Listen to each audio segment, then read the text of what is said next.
আসসালামু আলাইকুম সম্মানিত দর্শক, সবাইকে ঈদের শুভেচ্ছা জানাচ্ছি। ঈদ মোবারক। গত কয়েকদিন ঈদের ব্যস্ততা থাকার কারণে আপনাদের মাঝে আসতে পারিনি, কথা বলতে পারিনি।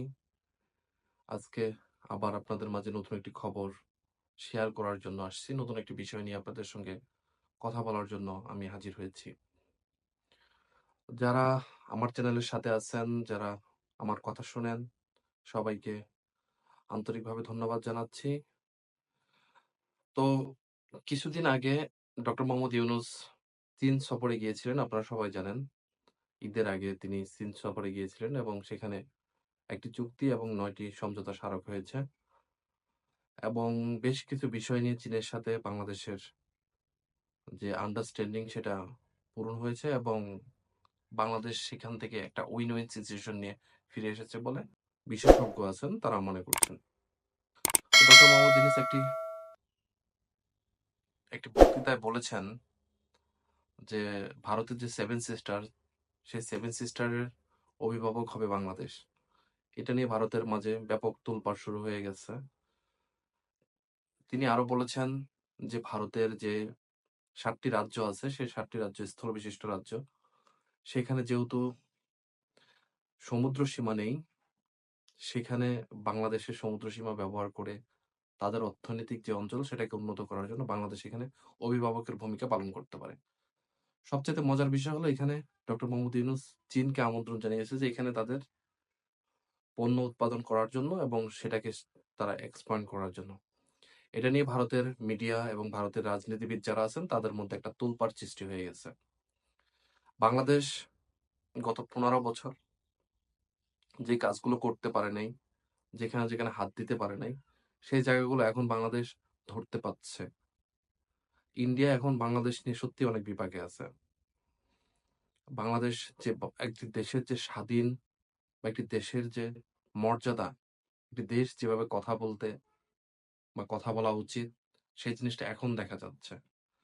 আমি আর কথা বলব না, আমি আপনাদের মাঝে খবরটা শেয়ার করছি। আমি একটি খবর পড়ছি আপনাদের মাঝে। দৈনিক ইত্তেফাক থেকে সেভেন সিস্টার নিয়ে ডক্টর মোহাম্মদ ইউনূসের মন্তব্য ভারতীয় রাজনীতিবিদদের তোলপাড়।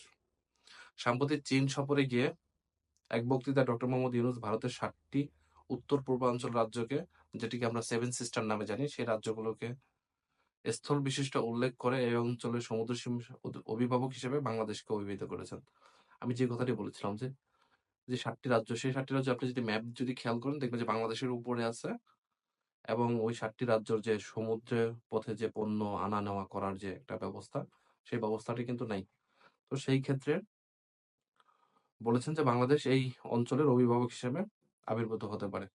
ডক্টর মোহাম্মদ ইউনূস সেখানে বলেছেন ভারতের পূর্বাঞ্চলে অবস্থিত সেভেন সিস্টার নামে পরিচিত ৭টি রাজ্য সম্পূর্ণ স্থল বিশিষ্ট, সমুদ্রের সঙ্গে তাদের যোগাযোগের কোনো উপায় নেই। ফলে আমরাই এই অঞ্চলের জন্য সমুদ্রের একমাত্র অভিভাবক। বাংলাদেশ অন্যদের জন্য প্রবেশদ্বার হিসেবে কাজ করতে পারে। প্রধান উপদেষ্টা এই মন্তব্যে ভারতীয় রাজনৈতিক নেতা ও কূটনীতিকদের মধ্যে আলোচনা সৃষ্টি হয়েছে। ভারতের সেভেন সিস্টার নিয়ে ডক্টর মোহাম্মদ ইউনূসের বক্তব্যের প্রতিক্রিয়া জানিয়েছে দেশটির রাজনীতিবিদরা। ভারতীয় সংবাদ মাধ্যম এনডিটিভির এক প্রতিবেদনে বলা হয়েছে, বাংলাদেশের অন্তর্বর্তী সরকারের প্রধান উপদেষ্টার বক্তব্য অত্যন্ত হতাশাজনক এবং নিরাপত্তার চ্যালেঞ্জ বলে মনে করছেন ভারতীয় রাজনীতিবিদ, কূটনীতিবিদরা। দেখুন, এমন একটা খবর কিন্তু আমরা গত ১৫ বছরও শুনি নাই। গত ১৫ বছর আমরা যে ভারতের চোখে চোখ রেখে কথা বলবো, সেই বিষয়টা কিন্তু কখনো দাঁড়ায় নাই। তো তারপরে আরেকটি কথা হচ্ছে, ত্রিপুরার আদিবাসী দল টিপ্রা প্রথার নেতা পদ্মত মাণিক্য বলেন, ১৯৪৭ সালে চট্টগ্রাম ভারতের হাতে থাকলেও আজ এই সমস্যা হতো না। বাংলাদেশের পরিবর্তে আমাদের নিজস্ব সমুদ্র বন্দর প্রয়োজন ছিল। বাংলাদেশে নিযুক্ত প্রাক্তন ভারতীয় হাই কমিশনার বিনাশ সিকরি বলেন, উত্তর-পূর্ব ভারতের সমুদ্র প্রবেশাধিকার নিয়ে বাংলাদেশের সঙ্গে ইতিমধ্যে চুক্তি হয়েছে। প্রধান উপদেষ্টা ডক্টর মোহাম্মদ ইউনূসের মন্তব্য অত্যন্ত হতাশাজনক। এ ধরনের মন্তব্য করার কোনো অধিকার তার নেই। ডক্টর মোহাম্মদ ইউনূসের বক্তব্যের প্রতিক্রিয়া জানিয়েছে একাধিক কংগ্রেস নেতা। কংগ্রেস নেতা প্রবণ খেরা মন্তব্য করেছেন, বাংলাদেশের এই অবস্থা উত্তর-পূর্ব ভারতের নিরাপত্তার জন্য হুমকি। দেখুন, মানে একটা কথা আছে না, নিজের বেলায় ১৬ আনা, অন্যের বেলায় কিছু না। এতদিন বাংলাদেশের প্রত্যেকটা বিষয় ভারতের নাক গলাইছে। প্রত্যেকটা বিষয় ভারত হস্তক্ষেপ করেছে। ভারত জনসংখ্যা বেশি, ভারতের আয়তন বেশি, সবকিছু ঠিক আছে। কিন্তু বাংলাদেশের যে একটা স্বাধীন রাষ্ট্র, সেখানে আপনি প্রত্যেকটা বিষয় নিয়ে নাক গলিয়েছেন। প্রত্যেকটা বিষয়ে আপনি হাত দিয়েছেন। বাংলাদেশের গণতন্ত্র, বাংলাদেশের নির্বাচন ব্যবস্থা, বাংলাদেশের প্রতিষ্ঠানগুলোকে ধ্বংস করার পিছনে এই ভারতের হাত আছে। ভারত ইচ্ছা করে বাংলাদেশের প্রত্যেকটা প্রতিষ্ঠানকে ধ্বংস করেছে, যাতে বাংলাদেশ উপরে উঠতে না পারে। তো দর্শক, এই ছিল খবর। আমি খবরটি আপনাদের আমি সামনে দিয়ে দিব এবং আমার ডেসক্রিপশনে খবরটির লিঙ্ক থাকবে। সবাই আশা করি পড়বেন।